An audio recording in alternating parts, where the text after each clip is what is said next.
Hello, I'm Matt Lemke with Through Wargaming Goggles, gamer-goggles.com. Today we are going to start on part 2 of what is wargaming. And today, really, there's 2 questions. The first question is, why dive into wargaming? And the second question is, of course, what do you need to do to invest in such a hobby of this? If you missed the first part and you're still curious about it, there will be a link here to the playlist. And that will be the playlist for everything as this thing matures. In the description below, there is a link to, of course, the particular video of the first video of the series. This is video number 2, and I don't know, there might be 3, there might be 4, because I sometimes ramble and get carried on. And then I just... Anyway, all right, moving on. So why dive into wargaming? The appeal of wargaming is something that is not valent, but faceted. There are a lot of different aspects to it. You can, there could be a lot of different primary motivations. You might be artistic. You might want to tackle the strategy and tactics of army building, and building your list and customizing it in such a way that others can't do it and you're better at it than they are. It might just be playing the game and tactically using tactics like bait and switch to outmaneuver your opponent on the table, and you don't care about the art as much. There's a lot to it, and it's a lot more than that. So one of the primary appeals is, of course, the significance of strategy and or tactics on the table and the thinking involved. Now, one might think it's only on the table, but the truth is tactics start with building your list. If you build a list to sit in the back of the table and just launch mortar shells in a science fiction fantasy game or a modern day warfare game, obviously you're going to employ very different tactics than you would a game where you're playing, let's say, Navy SEALs. Now, maybe you build a list with both. The Navy SEALs move out there and they make things easier for the mortars and the tanks and the armor to do things. That might be your appeal. If you have a more creative spirit, you might be all about building, assembling miniatures, and painting them. Or maybe you want to get into kitbashing and really express your artistic flair, so that you might... for some games, for example, or not even some games like 40K is a game where generally it's WYSIWYG, which means the model has to have every part on that particular model's or unit's stat card. So if it says you have a plasma rifle on 8 guys have to be carrying plasma rifles. So you might have to buy several kits to make that list work. Or you have to sculpt them yourself. Sometimes there's a list that comes out for 40K, and a lot of different things, actually, a lot of different games. I'm using 40K because it's a very popular thing to sculpt and create your own things and interpretations of what the story depicts. For example, Nurgle is a god in the universe, and he does a lot of things with plague. So a lot of people like to create their own armies. They'll buy the basic army, and then they'll do things like put all kinds of pus pockets on them and long tongues and all this crazy stuff to have fun and enjoy their hobby in another way other than just playing the game. I forgot that. Painting your miniatures.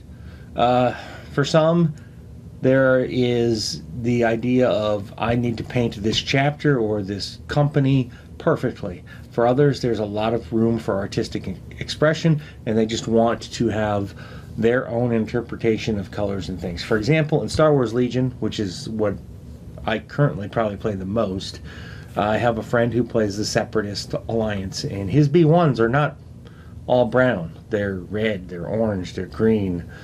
He's got some silver ones, he's got some brown ones, because he wants them to all look different and capture more unique aspects of character. Beyond those individual activities, of course, there is the social environment part.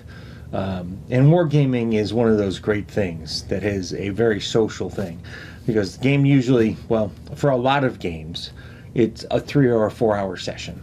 There are shorter games. The less models you put on the table, the quicker it generally plays.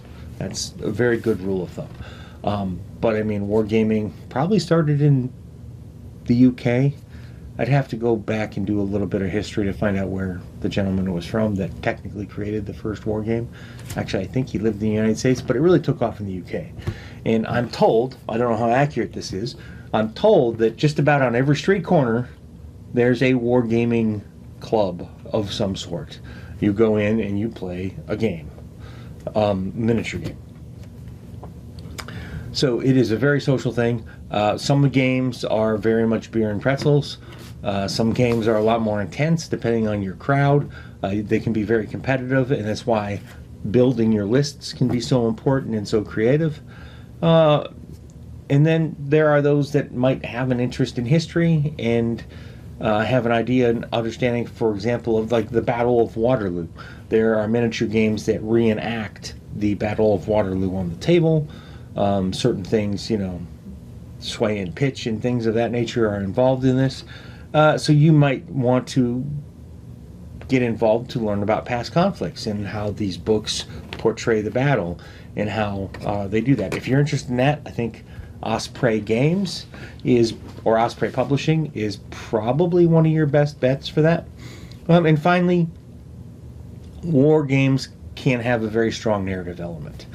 There's the opportunity to play in scenarios that are very much or very often situated with alternate ways to play the game. When I say alternate ways, I don't mean an alternate set of rules. I mean an alternate set of objectives for that particular session. But there's also campaigns where you can actually create your own characters, grow them up from being a private all the way up to a general if they happen to survive. So there's a lot of flexibility with that as well. Now, if all of that appeals to you, it's time to look at getting involved in the game. And this doesn't have to be daunting. Actually, one of the hardest things, I think, is picking the right game for you. And I think that's a totally separate video, which I have not made yet, mostly because I'm not really sure how to tell you who you are. You know that better than I do. I can tell you about a lot of different games and so on because of my experience. But this doesn't need to be a daunting task either. You just need to start with a few simple considerations, from as simple as the materials you need. And, well, with every war game, the easiest way to start is a starter force or a war band or a 2-player starter so you can play it with your buddy. And then you need a handful of things. You need a knife. It could be a utility knife. It could be a hobby knife. You need nippers. You don't really need the nippers. You can get away with your hobby knife, but nippers are a lot safer. And super glue. That's really about it to get started. And as you grow, there are a ton of tools, files. You move into paint brushes. There's a lot of different paint brushes, but if you get a 0, a 00, and a 000, you're off to a great start. And these materials are common for just about every miniature game out there, even the board games. Now, with that said, if you step into I'm going to back up real quick one step. I said buy a warband or starters. Starters usually come with the rule book. If you buy a warband, you are probably going to have the additional expense of buying the rule book or a small condensed version of the rule book. And with that said, if you buy a warband, I should note you might need to buy dice if you don't already own them. Now, if you buy a miniature war game that is a board game, often everything comes in the box that you need to play the game. Don't accidentally buy an expansion to the core set, because if you buy the expansion, then you're going to have to go back and buy the main set. Main sets, I mean, they vary greatly in price, like anywhere from, I've seen miniature core starters for board game type games from as little as $50, ranging all the way up to $250. But the good thing about that is they are pretty stable with what they are, and they stay the same, and then you can pick and choose your expansions.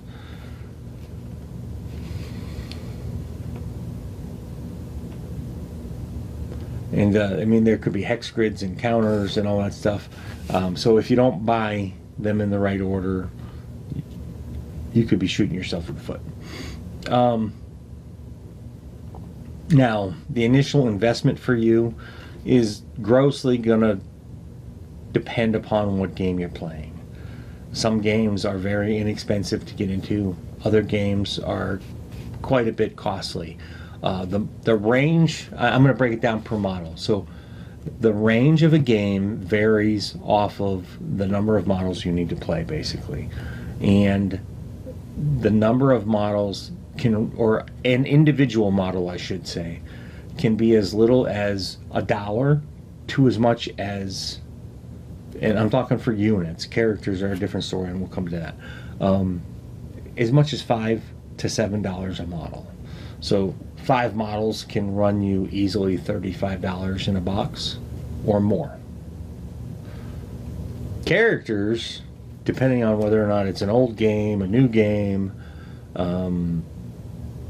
all those different costs are anywhere from probably around $15 to $75 a piece. And if you start getting into individual like monsters and things like that, there's not a limit. I've seen dragons at $600, and some are probably more. Like, I've actually seen the dragon in front of me, and I mean, you could look at the WizKids dragons. I think the really big ones are way up there. I've never actually priced them, but I think the Ragnarok dragon, and we're going back like 20 years ago, when they were selling it retail, was $495. But that thing was like this freaking big. It was like, it had like a 20-inch wingspan, and it was like 18 inches tall.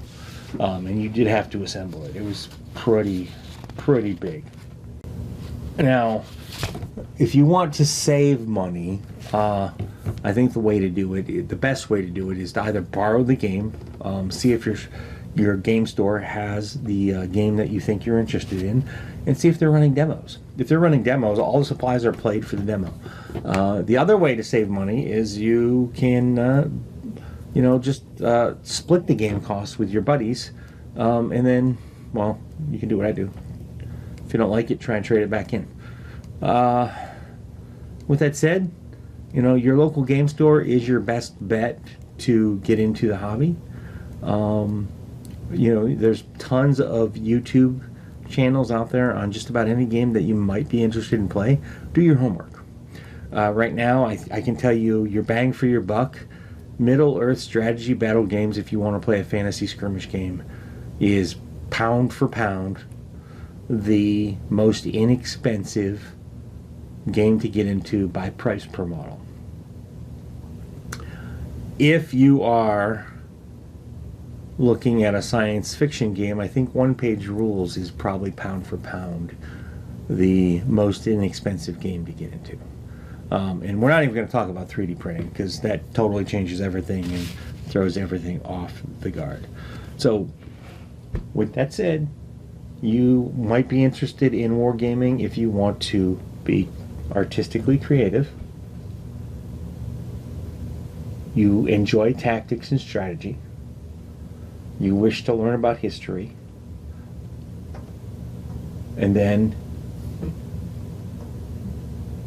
the other factors involved are getting involved, or not getting involved, are figuring out how much you want to spend. Some more games are expensive, and some more games are pricey. Thanks, guys. Have a great day. Please like, subscribe, share. Let me know if you like this video.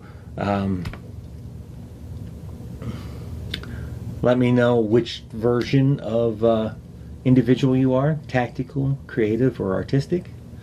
And, let me know what game you're leaning towards, and let me know what you would like me to cover. I am going to have an announcement in the near future about what games I primarily play and what games I'm primarily going to cover on this channel through Wargaming Goggles. Thanks, and have a great day. Hi guys, meet the Nibbles, who's gonna go down. She just decided not to go down my back, so we'll do this for her so she's comfy. Thanks for watching my video, and I appreciate it. Please hit the like button and share it if you know somebody who might be interested. And of course, there's always Twitter and the Facebook thingy, and soon I have a newsletter coming. That'll be down there or in the link below, and my kitty cat loves that idea. So anyway, there was one more thing. Oh yeah, subscribe. Be a part of my community, our community. Let's make it grow together. See you guys at a con somewhere, or a local store, or if I'm driving through the country, maybe a game club. I don't know, you're not going to go knock down my camera. Bye guys.